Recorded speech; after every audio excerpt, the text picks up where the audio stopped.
Good evening each and everyone. हम पढ़ रहे हैं 11th क्लास अकाउंटेंसी, चैप्टर चल रहा है फाइनेंशियल स्टेटमेंट। इलस्ट्रेशन था इलस्ट्रेशन नंबर 4। कल हमने illustration number 4 fill in the blanks की तरह पूरा फिलअप कर दिया था। सिर्फ हमें 14 पूरा फिलअप कर दिया था, सिर्फ कैलकुलेशंस करनी बाकी थी। क्लास का टाइम हो गया था इसलिए सिर्फ नंबरिंग कर दी थी। आप कहो तो कैलकुलेशन कराऊं, नहीं तो अगले क्वेश्चन पे चले, वहाँ पे कैलकुलेशन करना ज़रूरी रहेगा। ठीक है, तो चलो चलते हैं, ओपन करते हैं न्यू।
बेटा इलस्ट्रेशन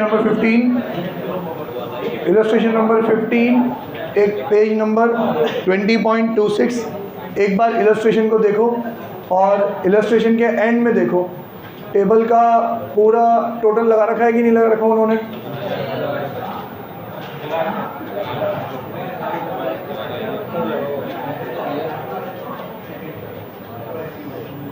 अबे वो किताब के स्टार्टिंग में है, चैप्टर चल रहा है, किताब के एंड वाला मैं मार डालूंगा तुम दोनों को।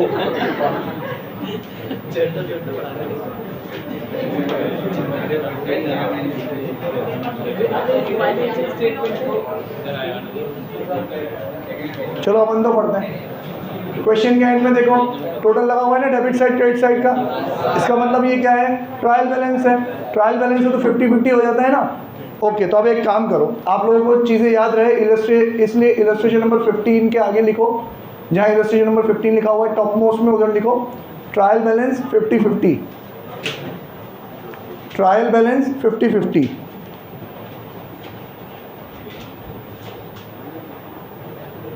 लिख दिया। फिर जो डेबिट वाला लिखा हुआ है ना, ऊपर डेबिट बैलेंसेस लिखे हुए हैं, डेबिट वाला कॉलम मिला जहाँ पर डेबिट बैलेंसेस लिखा हुआ है, वहाँ पे डेबिट के एक साइड पे लिखो असेट ए और दूसरी साइड पे लिखो ई।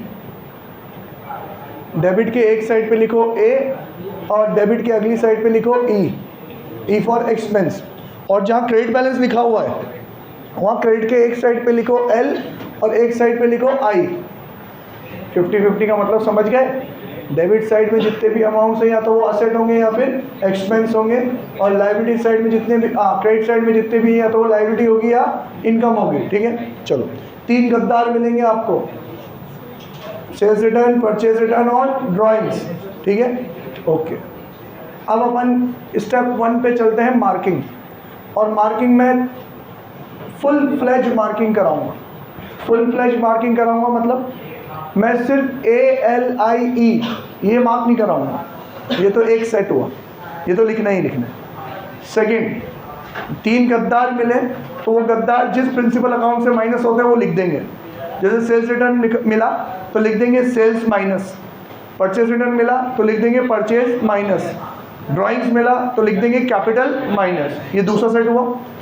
तीसरा कि जब कभी भी हमें कोई ट्रेडिंग का आइटम दिखेगा कोई भी ट्रेडिंग का आइटम दिखेगा, जैसे ओपनिंग स्टॉक मिल जाए, परचेज मिल जाए, सेल्स मिल जाए, क्लोजिंग स्टॉक मिल जाए, वेजेस मिल जाए, इलेक्ट्रिक पावर मिल जाए, जो भी ट्रेडिंग का आइटम मिलेगा उसके आगे लिख देंगे TR। क्या लिख देंगे? TR। फिर आखिरी में जहाँ भी TR होगा वो ट्रेडिंग का, जहाँ TR नहीं है वो कहाँ का? P&L का।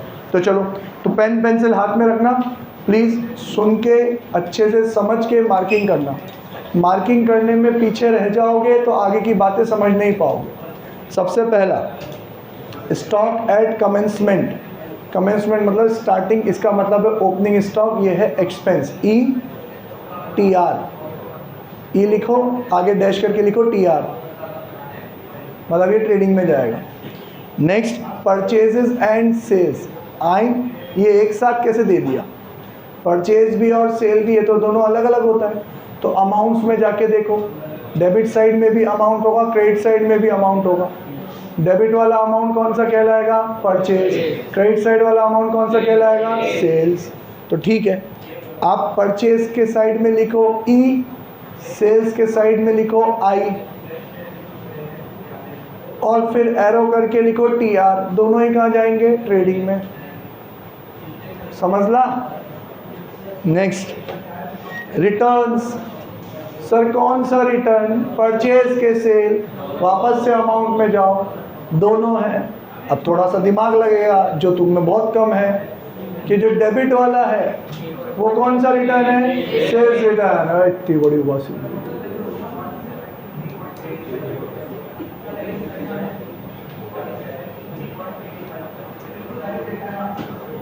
पहले मेरे को बहुत गुस्सा आता था,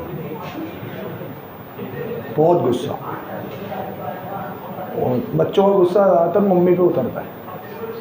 सबसे हमारे लाइफ में जो सबसे ज़्यादा होता है ना, यूँ समझे कि ऐसा कोई पर्सन जिसको हम सब कुछ कह सकते हैं, वो होती है हमारी मम्मी। तो हमारा सबसे ज़्यादा गुस्सा मम्मी पे निकलता है। मम्मी की छोटी मोटी चीज़ों पे हम गुस्सा हो जाते हैं, आप लोग करते ही होंगे। यहाँ आवाज़ नहीं निकलती, यहाँ बार बार मैं यूँ कहता रहता हूँ वॉल्यूम बड़ा वॉल्यूम। मम्मी को तो ऐसा। फिर मेरी शादी हो गई, है ना। धीरे धीरे मेरा गुस्सा कम हो गया, थोड़ा बहुत बचा है। क्लास में मुदित आ गया है। 80% तो मेरे को सफ़र करना मेरी बीवी ने सिखा दिया। रिमेनिंग 20% के लिए तुझे भेजा ऊपर वाले ने। चलो, रिटर्न्स है, सेल्स रिटर्न भी है, परचेज रिटर्न भी है। तो डेबिट वाला क्या है? Sales return. सेल्स क्रेडिट होता है तो डेबिट, सेल्स रिटर्न क्या होगा? डेबिट। तो डेबिट का जो अमाउंट लिखा है 2200, उसके साइड में लिखो SR। और जो क्रेडिट वाला अमाउंट है 3000, उसके पास में लिखो PR, परचेज रिटर्न। और जहाँ पे रिटर्न्स वर्ड लिखा हुआ है वहाँ लिख दो TR। SR, PR, TR, है ना। TR मतलब ट्रेडिंग। फिर है ड्राइंग्स एंड कैपिटल। इस पूरे ट्रायल बैलेंस की खासियत ही यही है, इन्होंने कॉम्बो बना रखे हैं। सर कैपिटल लाइबिलिटी है, तो जो क्रेडिट वाला बैलेंस है वो कैपिटल है, और जो डेबिट वाला बैलेंस है वो ड्राइंग्स है। तो ड्राइंग्स तो कैपिटल में से क्या हो जाएगा? माइनस। तो चलो वहाँ पे लिखो 10,000 के आगे लिखो D फॉर ड्राइंग्स, और 1,30,000 के आगे लिखो C फॉर कैपिटल। और जहाँ पे आपको ड्राइंग्स वर्ड लिखा हुआ है ना, वहाँ लिखो CAP माइनस। जहाँ ड्राइंग्स लिखा हुआ है उसके पास में CAP माइनस। छोटा छोटा लिखना सीख लो बेटा, पूरी किताब को रंगोली से भर दो। ये किताब सबसे ज़्यादा तुम्हारे ही काम में आएगी, किसी और के भरोसे मत छोड़ना। CAP minus. और जहाँ कैपिटल लिखा हुआ है उसके पास में लिखो L फॉर लाइबिलिटी। L लिख दो बस। अरे गरीब, बता तेरी पेंसिल बता।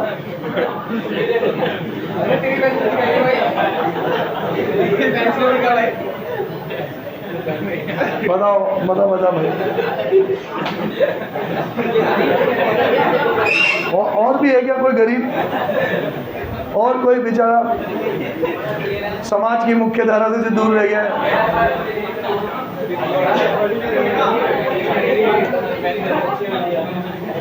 ले बेटा, ये कुछ अमीर बाप के बच्चे छोड़ जाते हैं यहाँ मेरे लिए।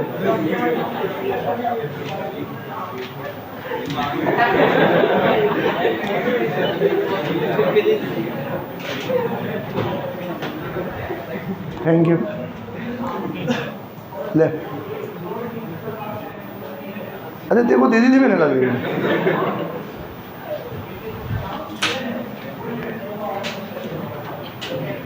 बड़ा स्ट्रगल कर रहा था तू पेंसिल से। ओके, अच्छा इनका एक मैं वो बताऊँ आपको पैटर्न, कि अगर आप कभी कंफ्यूज हो जाओ कि सर डेबिट वाला अमाउंट किस चीज़ का है, क्रेडिट वाला अमाउंट किस चीज़ का है, तो आप वहाँ ट्रायल बैलेंस देखो ज़रा। ट्रायल बैलेंस अगर ऐसे बना हुआ है कि ये डेबिट और ये क्रेडिट, तो 101% पहले डेबिट वाला नाम लिखा हुआ होगा, फिर क्रेडिट वाला नाम लिखा हुआ होगा, 101%। आप देख लो। फिर देखो ड्राइंग्स में भी तो ऐसा ही लिखा, ड्राइंग्स एंड कैपिटल। तो पहले क्या है डेबिट, मतलब क्या है ड्राइंग्स, फिर क्या है क्रेडिट, मतलब क्या है कैपिटल। डेबिट वाला क्या है परचेज, क्रेडिट वाला क्या है सेल्स। थोड़ा नीचे जाओ, देखो उसमें डेटर और क्रेडिटर लिखा हुआ होगा। नहीं है ये इसमें देखो bills receivable and bills payable लिखा हुआ है, bills receivable and bills payable. अब बहुत सारे बच्चे समझते नहीं होंगे कि सर बिल्स रिसीवेबल क्या है, बिल्स पेएबल क्या है।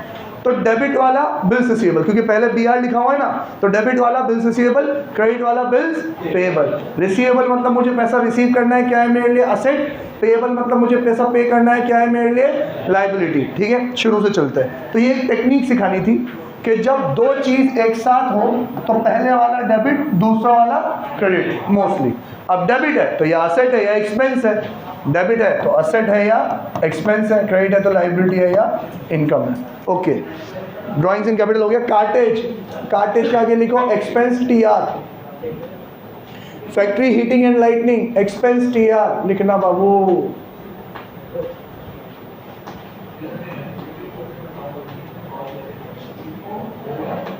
Work expenses, expense TR, star mark कर लो, याद रखना। Work expenses, E for expense, TR. Rent received, I for income. Cash at shop, A for asset. Account receivable, और ब्रैकेट में लिखो डेटर्स। अकाउंट रिसीवेबल डेटर्स का दूसरा नाम है पर्यायवाची, डेटर्स। तो ये तीन अलग अलग हमारे डेटर्स हैं। आप चाहो तो तीनों का नाम अलग अलग लिखना, आप चाहो तो तीनों का टोटल करके डेटर्स के सामने एक सिंगल अमाउंट भी लिख सकते हो। डेटर्स लिखा आपने, लिखो ए फॉर असेट। अकाउंट्स पेएबल के आगे लिखो आप क्रेडिटर, अकाउंट पेएबल में लिखो क्रेडिटर। फिर है हॉर्सेज एंड कार्ट्स। अब कुछ गधे के बच्चे यूँ सोचेंगे सर दो नाम लिखे हुए हैं, दो अमाउंट भी होने चाहिए, तो देख लो दो अमाउंट नहीं है। हॉर्सेज एंड कार्ट मतलब घोड़ा और दूसरा घोड़ा गाड़ी है ना, तांगा बोलते हैं इसको अपन। क्या ही है हमारे लिए asset, A for asset. Bills receivable asset, bills payable liability. Rent paid expense, life insurance premium expense, sorry fire insurance premium expense, life insurance premium drawings. Life insurance premium star mark करो, लिखो drawings, पूरा लिखो drawings. और फिर drawings के आगे arrow करके dash लगा के लिखो capital minus CAP minus.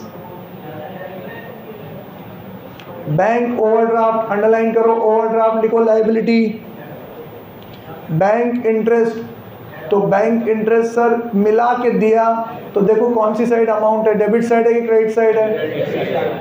Bank interest कौन सी साइड है, डेबिट साइड है। आंख के अंदर बन के देखो कहाँ पे है, डेबिट साइड। तो फिर ये क्या है एक्सपेंस, ई फॉर एक्सपेंस लिखो।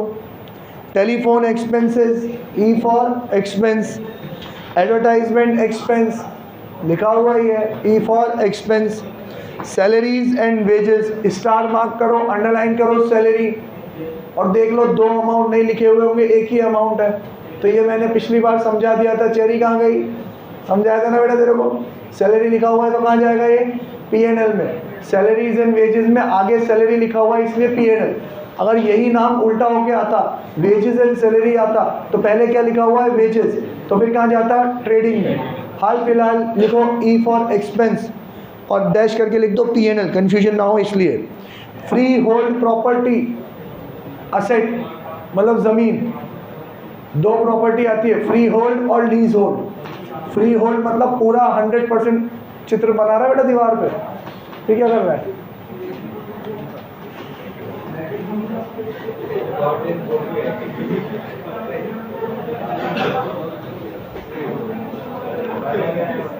दो तरह की प्रॉपर्टी होती है, एक फ्री होल्ड और एक लीज होल्ड।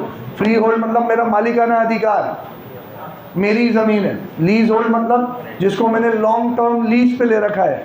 आपके लिए दोनों ही क्या है? असेट। तो ए फॉर असेट लिख दो, audit fees E for expense लिख दो। अगर कोई चीज़ रह गई हो तो आस पड़ोस से पूछ लो, और कोई चीज़ समझ में आई हो तो मुझसे पूछ लो।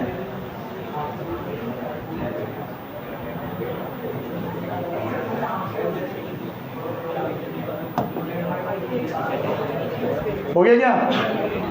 स्टेप नंबर 2 पे आते हैं अपन। स्टेप नंबर 1 हो गया मार्किंग, स्टेप नंबर 2 है ट्रेडिंग अकाउंट। सबसे पहले क्या बनाएंगे? ट्रेडिंग। तो अपन ने टीआर लिखा ना, ढूंढ ढूंढ के मारो उनको। तो सबसे पहले तो लिखेंगे बाय थोड़ी इस साइड तो आता है, टू ओपनिंग स्टॉक। कितना है अमाउंट? 15,320। अगला आएगा यहाँ पे परचेज का अमाउंट बोलो कितना है? 1 लाख। अब परचेज में से परचेज रिटर्न माइनस होता है तो हमेशा इनर कॉलम में लिखते हैं। माइनस करेंगे परचेजेज रिटर्न 3000। कितना बचा? 97,000। अगला फिर क्या मिला? सेल्स। तो यहाँ लिखेंगे बाय सेल्स का अमाउंट कितना है? 1,20,000 इनर कॉलम में। माइनस करेंगे इसमें से सेल्स रिटर्न 2,200।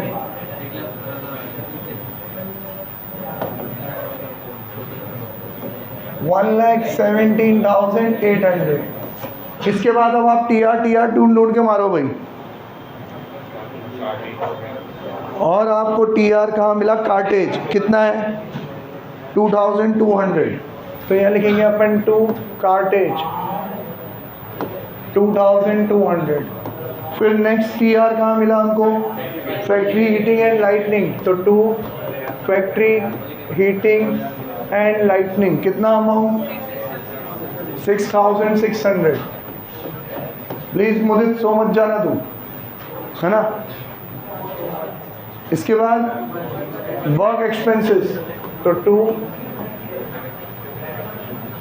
एक्सपेंसेस कितना? 15,200। और कहीं टीआर दिख रहा है क्या आपको? नहीं, और कहीं पे भी टीआर नहीं है। बस खत्म। एक चीज़ रह गई, क्लोजिंग स्टॉक। जनरली 90% केसेस में क्लोजिंग स्टॉक ट्रायल बैलेंस के बाद लिखा हुआ होता है। ये 10% वाला स्पेशल केस है जिसमें ट्रायल बैलेंस के ऊपर लिखा हुआ है। देखो पूरी लाइन पढ़ो, हेडलाइन पढ़ो। ट्रायल बैलेंस के ऊपर क्लोजिंग स्टॉक लिखा हुआ ना, कितना लिखा हुआ है? 56। कल मुदित तू पूछ के गया था ना मम्मी को क्या बताना है? क्या बताना था मम्मी को? तो तू बता नहीं पाया और भूल भी गया होगा। अमरीन क्लोजिंग स्टॉक के लिए कल आई थी तू? आई थी ना कल? तो क्लोजिंग स्टॉक 2 जगह शो होता है। कहाँ? ट्रेडिंग में क्रेडिट साइड, बैलेंस शीट में। Very good. तो यहाँ लिखेंगे अपन बाय क्लोजिंग स्टॉक। बताओ कितना है? 56। तो अब 2 जगह शो करना है तो यहाँ भी लिख देते हैं अपन क्लोजिंग स्टॉक 56,000। ओके। अब सर ट्रेडिंग तो बन सकता है हमारा, तो एक लाइन छोड़ के, मतलब मेरे को पता नहीं है, कुछ लोग तो बिल्कुल ही नशे में रहते हैं। वो पता है ये जो लाइन्स है ना, वो भी ऐसे बनाते हैं कि यहाँ पे अब ये 2 लाइन ही है ना, तो यहाँ की लाइन्स तो यहाँ बना देंगे और यहाँ की लाइन्स यहाँ बना देंगे।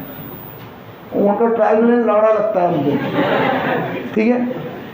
तो प्लीज़ ऐसा नहीं करोगे आप लोग, मुझे विश्वास है आप लोगों को।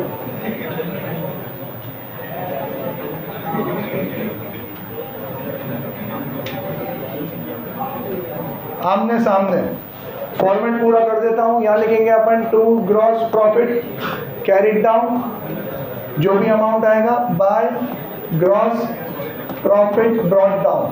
बस खत्म, टेक्निकल लैंग्वेज खत्म, ट्रेडिंग बनाते हैं ढूंढ ढूंढ के। अब फिल इन द ब्लैंक्स की तरह चलेंगे, जल्दी से देखते जाओ, थोड़ा ऊंची आवाज में बोलना जो भी अमाउंट हो। पहला स्टॉक एट कमेंसमेंट लिख चुके, परचेज एंड सेल लिख चुके, रिटर्न्स लिख चुके। क्या मिला अगला आपको? Drawings and capital. तो कैपिटल कहाँ शो होता है? बैलेंस शीट में लायबिलिटी साइड, तो यहाँ लिखेंगे अपन कैपिटल। और कैपिटल के बारे में बताया था इनर कॉलम में कितना है अमाउंट, बोला था ऊंचा बोलना प्लीज। बेटा देख के बोलने में भी कॉन्फिडेंस नहीं है तुम लोगों को। 1,35,000। हाँ बस ऐसे बोला करो, 1,30,000 इनर कॉलम में। माइनस करेंगे ड्राइंग्स, कितना है? Very good. अगला, इसके बाद क्या मिला आपको? कार्टेज लिख चुके, फैक्ट्री हीटिंग लाइटनिंग लिख चुके, वर्क एक्सपेंसेस लिख चुके, रेंट रिसीव इनकम है अपनी, तो बाय रेंट रिसीव कितना अमाउंट? गुटका थूक के बात करा करो आप लोग मुझसे। 7,300। इसके बाद कैश एट शॉप, तो पूरा नहीं भी लिखो तो भी चलेगा, कैश लिख देते हैं। कितना? बस बेटा हिंदी मीडियम नहीं, इंग्लिश में बोला करो 800। Account receivable, account receivable asset है तो यहाँ लिखूंगा अकाउंट रिसीवेबल। 3 लोग हैं तो मेरी बात सुनो, मेरी बात सुनो, मेरी बात सुनो, मेरी बात सुनो। Financial statement, financial statement is a language of our business. हम इससे हमारे बिजनेस की स्थिति प्रेजेंट करते हैं, प्रेजेंट करते हैं मतलब लोगों के सामने लाते हैं। तो ये एक तरीके का प्रेजेंटेशन है, और प्रेजेंटेशन हमेशा साफ सुथरा होना चाहिए ना। तो इसलिए हम प्रॉपर प्रेजेंटेशन करने के लिए ये जो 3 हमारे अकाउंट रिसीवेबल हैं, इन तीनों का नाम हम इनर कॉलम में लिखेंगे। कपिल भाई साहब, कौन है अगला? जडेजा और यादव। कपिल का अमाउंट बताओ कितना है? 8,000, 5,000,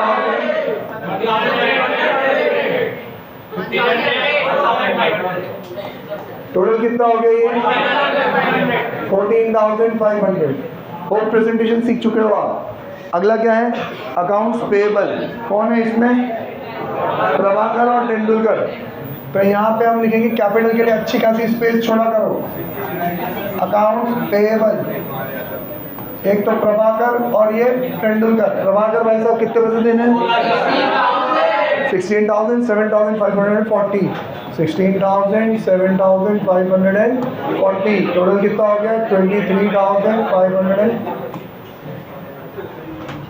बेटा एक बार बोलूँ आप लोगों सबके लिए, औकात में रहो, है ना, इसलिए मस्ती कम करो। अगला हॉर्सेस एंड कार्ट्स, ये भी क्या है हमारे लिए? असेट। अमाउंट बोलो कितना है? 25,000। उसके बाद अगला पॉइंट क्या है? Bills receivable, bills payable. आपने असेट एंड लायबिलिटी लिखा ना, बिल्स रिसीवेबल असेट है, कितना है अमाउंट उसका? 10,000। बिल्स पेएबल आपने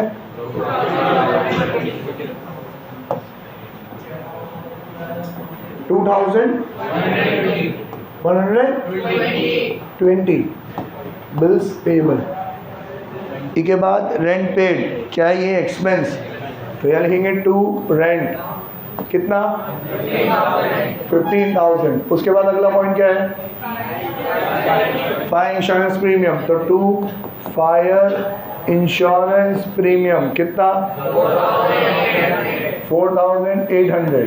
फिर उसके बाद है लाइफ इंश्योरेंस प्रीमियम। आपने लिख रखा है ड्राइंग्स, ड्राइंग्स है तो कैपिटल में से माइनस, तो यहाँ लिखेंगे अपन लाइफ इंश्योरेंस प्रीमियम, कितना? 6,000। तो अब ये 1,30,000 में 2 अलग अलग ड्राइंग है, 16,000 बचेगा, 1,14,000। अब जो भी प्रॉफिट या लॉस होगा इसमें प्लस और माइनस कर देंगे। और अगर आप थोड़ा सा भी ऑब्जर्व करो, आप लोग बता रहे हो, मैं लिख रहा हूँ, और बीच में कोई प्लस माइनस, कोई कैलकुलेशन वगैरह कुछ भी नहीं है। Simple simple fill in the blanks है। ये आप भी कर सकते हो क्योंकि मार्किंग तो हमने पहले करी थी। असेट लिख दिया है तो असेट साइड पे लिखी तो रहा हूँ, ज़्यादा कुछ कर नहीं रहा हूँ मैं। अगला बोलो, अगला क्या है? Bank overdraft. क्या लिख रखा है आप लोगों ने? लायबिलिटी। तो बस मेरा काम यहाँ पे लिखना है, कितना अमाउंट है? 67,000। ठीक है। इसके बाद क्या मिला आपको? बैंक इंटरेस्ट इन एक्सपेंस, तो 2 कितना अमाउंट? 2400। उसके बाद टेलीफोन एक्सपेंस, तो 2 टेलीफोन एक्सपेंस, बताओ कितना? फिर उसके बाद 2 एडवर्टाइजमेंट एक्सपेंस, फिर 5200। उसके बाद सैलरीज एंड वेजेस, तो 2 सैलरीज एंड वेजेस, कितना? 32,240। ओके। उसके बाद फ्री होल्ड प्रॉपर्टी असेट है, प्रॉपर्टी 81,000। उसके बाद ऑडिट फीस एक्सपेंस है 2, कितना? चिंदी चौरे इनका चार्टर्ड अकाउंटेंट 1500 रुपये कौन फीस लेता है? मैं लेता हूँ 15,000 रुपये, जो भी मार्केट में सबसे कम है।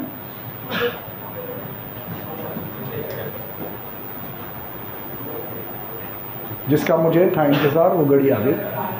सब कंप्लीट हो गया, सारी चीज़ें लिख दी। जिज्ञासा तू देख रही है बेटा, क्या हुआ? सब ठीक घर बार में? हाँ, क्या हुआ बेटा?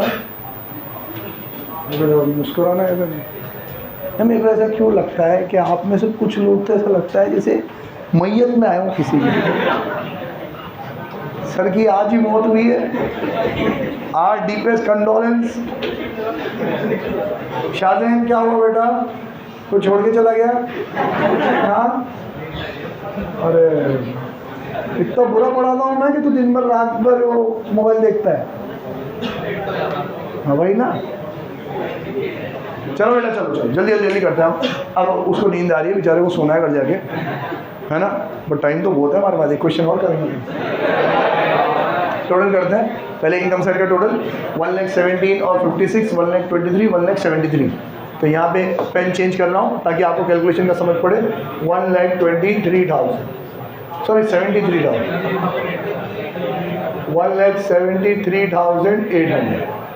अब एक्सपेंस साइड का टोटल 15 + 97, 1,12,000, 1,14,000, 1,20,000, 1,35,000, 1,36,000, 1,36,320, 1,36,320 ये टोटल है। 1,73,800 में से माइनस करेंगे 480, तो यहाँ बचे 73 में से 36 गए, 34 + 3 37, तो 37,000 बस। इतना सा ग्रॉस प्रॉफिट 37,480, 1,73,800। अब मेरे को अच्छे से पता है कि ये टोटल मैंने तो कर लिया, तुम्हारा वापसी नहीं हो रहा है ऐसे। तो कैसे करोगे? मेरी बात सुन लो। जब तुम लिखो तभी सफाई से, बार बार बोलता हूँ, मैंने ट्रायल बैलेंस में भी ये बोला था, जब तुम लिखो तभी सफाई से लिखो, 0 से 0 मिला के लिखो और पेंसिल ले लो हाथ में। वो राशन की दुकान पे बढ़िया कैसे कैलकुलेट करता है वैसे करो, बिल्कुल 0 से 0 0 0, फिर यहाँ लिखो। ऐसे पेंसिल से करना, टाइम वेस्ट नहीं करना है कि यहाँ पे भी 6 अमाउंट लिख रखे हैं, फिर आप वापस से रफ में जा रहे हो, 6 अमाउंट वापस से लिख रहे हो, फिर से टोटल कर रहे हो। ऐसा नहीं करना अपन, ठीक है? यहीं पे सफाई से लिखना है। 37,480 आ गया, ये मेरा अमाउंट नंबर 1, जिसको मैं कैरी करूँगा यहाँ पे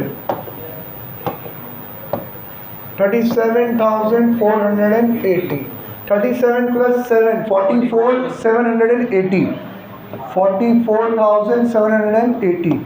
लेकिन इधर देखें, अबे यार लॉस है यहाँ, तो काम धंधा करना नहीं आता साले को। 44,780 आ रहा है, पर ये मेरे से गलती हो गई, मैंने टोटल कॉलम में लिख दिया, या नहीं लिख सकते? क्योंकि लॉस आएगा तो दोनों साइड बराबर करने के लिए यहाँ पे अमाउंट कुछ और भी आएगा। इधर का टोटल करते हैं। 15 + 4 19, 19 21 24 29। कौन कर रहा था मेरे साथ? कर 19 21 24 29 31 61 62 62 900 63 300 63 64 140। सही है क्या रे? 64 140 सही है। हाँ, इज्जत रख ली ऊपर वाले ने। 780, 64 में से 44 गए तो बचेंगे 20,000, उसमें से भी 640 जाएंगे तो बचेंगे 19,360। सही है क्या? तो यहाँ पे अब देखो इधर का टोटल आ रहा है 64,140, इधर का टोटल मैं पहले कर चुका था 44,780। सब यही है ना? क्योंकि आ रहा है किसी को शायद और के साथ और कोई भी थे क्या, मतलब जिसको नींद नहीं आ रही हो? हाँ, इधर का टोटल 64, मतलब इस बार खर्चे ज़्यादा है। इधर का टोटल 44, इनकम कम है तो खर्चे ज़्यादा है, खर्चों में से इनकम माइनस करेंगे तो लॉस आ गया मेरा कितना, 19,360। तो यहाँ पे लिखेंगे अब बाय नेट लॉस 19,360। आपको मैं कमाल की बात बताऊं, इन तीनों का टोटल पता है क्या होगा? यही 64,000 है ना? गजब, बहुत सारे राज है मेरे पास ऐसे।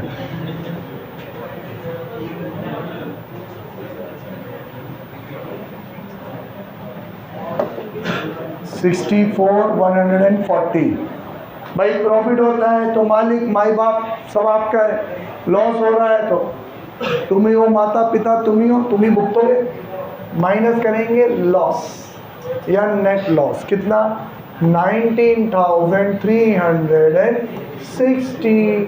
तो ये हो जाएगा 94,640। सही है क्या रे? कि 95,000 होगा? 95,640, 94,640। सही बोल रहा हूँ? चेक करो ना तुम्हारे पास किताबें है तो सही यार। 94,640 सही है? 94 तो लिखूं, 94,640। यहाँ देखो please please please, amount number 1, amount number 2 जिसको मैंने किया है यहाँ पे कैरी, और ये आया अमाउंट नंबर 3, ये कहीं कैरी करने की ज़रूरत नहीं है। अब आएगा अमाउंट नंबर 4, इन दोनों का टोटल, दोनों साइड का टोटल बराबर होना चाहिए। चेक कर लेते हैं सही पढ़ रहे हैं कि नहीं। 94, 97, 1,17, 1,19, 1,26, 1,86, 1,87, 200, 300, 1,87, 300। सही है? 56, 60, 70, 95, 1,05, 1,11, 1,91। अबे रह गया मैं तो यही, मुझसे नहीं हो रहा यार, देख लो तुम सही कि नहीं है। सही है? तुम कह रहे हो तो मान लो कि करूं? मान लेता हूँ सही किया होगा, मैं कर रहा हूँ, मैं भी गलत करूँगा तो किस क्या फ़ायदा फिर। 187, 300। ठीक है? ये क्वेश्चंस है ना, सिंपलेस्ट में सिंपलेस्ट क्वेश्चन ही एग्जाम में आएंगे ही नहीं। सिंपल है, हाँ ये सिंपल है, इसमें आप कुछ नहीं कर रहे हो, फिल इन द ब्लैंक्स की तरह लिख रहे हो, टोटल टोटल कर रहे हो बस। टोटल भी नहीं हो रहा तुमसे तो तुम, मेरे को पता नहीं क्यों बड़े हो गए तुम लोग, या तुम तो बड़े हो गए हो, तुम्हारे दिमाग का एक पोर्शन वही है। कशिया तेरे नहीं बोल रहा हूँ, है ना? बुरा मतलब बेटा।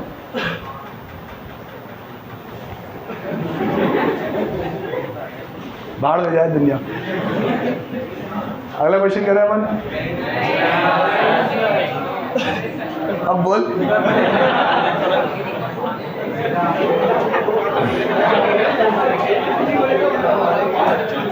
नशा बड़े चेरी पढ़ा दूँ? ठीक है, मैं आप लोगों को 1 मिनट दे रहा हूँ। अरे यार, इलस्ट्रेशन नंबर 16 चेक करो प्लीज। इलस्ट्रेशन नंबर 16 में नीचे चेक करो, इस बार टोटल है ही नहीं, मतलब इस बार ट्रायल बैलेंस नहीं है, मतलब इस बार 50-50 नहीं है। आपको पूरा जज करना पड़ेगा। कोई सी भी side asset liability income expense हो सकती है, नाम से ही पहचानना पड़ेगा। तो हो जाओ चालू, your 1 minute starts now. ILE और नहीं ALIE मार्क कर लो। Carriage on goods purchased expense trading TR, carriage on goods sold expense, ये P&L में जाएगा, ठीक है। Manufacturing expense, expense TR, advertisement expense, freight expense TR, freight cartage carriage, freight cartage carriage, ये सब TR में, ठीक है। लेकिन अगर इन सब के आगे लग जाए freight on sale, cartage on sale, carriage on sale, तो फिर ये तीनों कहाँ पहुँच जाएंगे? P&L में, ठीक है। Next, lightning expense, lightning and power होता तो ट्रेडिंग, सिर्फ लाइटनिंग है तो एक्सपेंस P&L में। कस्टमर्स अकाउंट, साइड में लिखो डेटर्स, कस्टमर्स अकाउंट मतलब डेटर्स, और लिख दो A फॉर एप्पल, फिर A फॉर एसेट लिख दे, परेशान क्यों हो रहा है। फिर है सप्लायर्स अकाउंट, लिखो क्रेडिटर्स, और ये है liability. Postage expense, fire insurance premium expense, patents asset, income tax, drawings गद्दार, कैपिटल में से माइनस, इनकम टैक्स और लाइफ इंश्योरेंस प्रीमियम, ये हमेशा drawings, capital minus, CAP minus. Office expense, expense. इस साइड आ जाओ, cash in hand, bank account credit, liability. Bank account होता सिर्फ तो असेट, डेबिट होता असेट, क्रेडिट है इसलिए क्या है? लाइबिलिटी, मतलब ये ओवरड्राफ्ट बैलेंस है, ठीक है।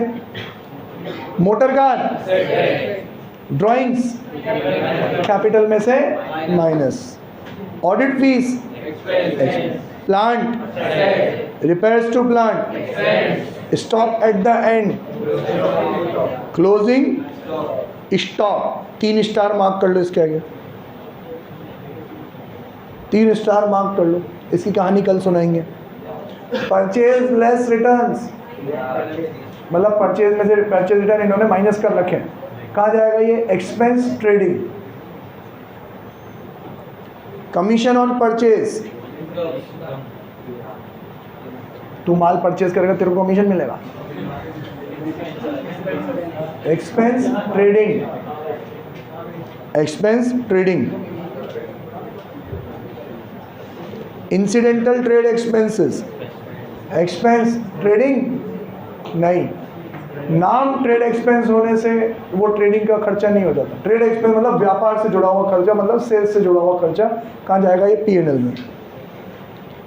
Investments asset, interest on investments income I, capital account liability, sales less returns income, sales less return मतलब ये वाला अमाउंट, ये वाला सेल्स में से सेल्स रिटर्न माइनस करने के बाद वाला अमाउंट। परचेज लेस रिटर्न मतलब परचेज में परचेज रिटर्न माइनस करने के बाद वाला अमाउंट, उन्होंने डायरेक्टली माइनस करके दे रखा है।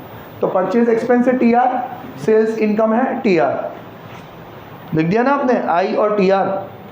रेंट कुछ भी नहीं लिखा हुआ तो एक्सपेंस। डिस्काउंट पेड, ब्रैकेट में लिख दो अलाउड, पेड मतलब allowed. Discount on purchases, bracket में लिख दो रिसीव्ड और लिखो I फॉर इनकम।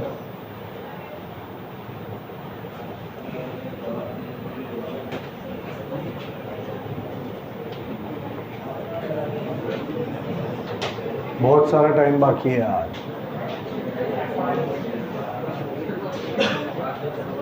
करवा दो ये क्वेश्चन, ठीक है करवा देता हूँ। इसने बोला आधी दिन में करवा दो।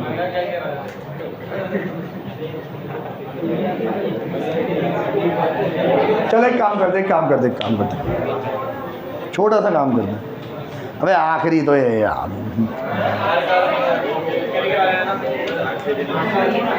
चलो कल चैप्टर एंड करेंगे। बाय, टाटा सी। अब बाकी रहो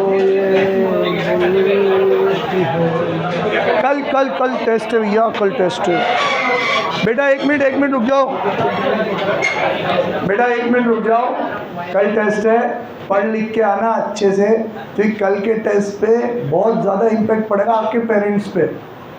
कल के टेस्ट का मार्क्स आपके पेरेंट्स को बहुत ज़्यादा इफेक्ट करेंगे, तो अच्छे से पढ़ के आना। और कल अगर टेस्ट है तो टेस्ट रहेगा आपका 3 से 4। कैसे आएंगे, मतलब जैसे 4 बजे आते हैं, 3 बजे आने में किसी को प्रॉब्लम है? हाँ तेज बोल। 3 से 4 मत जाना। रिकॉर्डिंग नहीं करते क्या वो बोल रिकॉर्डिंग करे यार, तू बाद में दे देना, आ जाए। और किसी को प्रॉब्लम है? Anyone having problem at 3 PM? No. क्या ये से प्रॉब्लम थोड़ी होती है।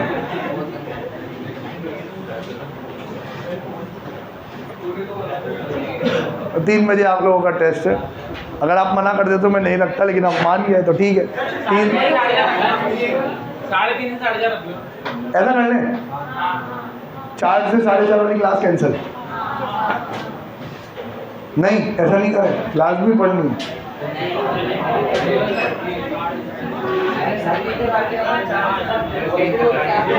3:30 से 4:30, 3:30 से 4:30 टेस्ट, 4 बजे वाली क्लास नहीं है। अब्दुल सर की दोनों क्लास और मेरी क्लास वही 7:15 तक। Bye tata, see you.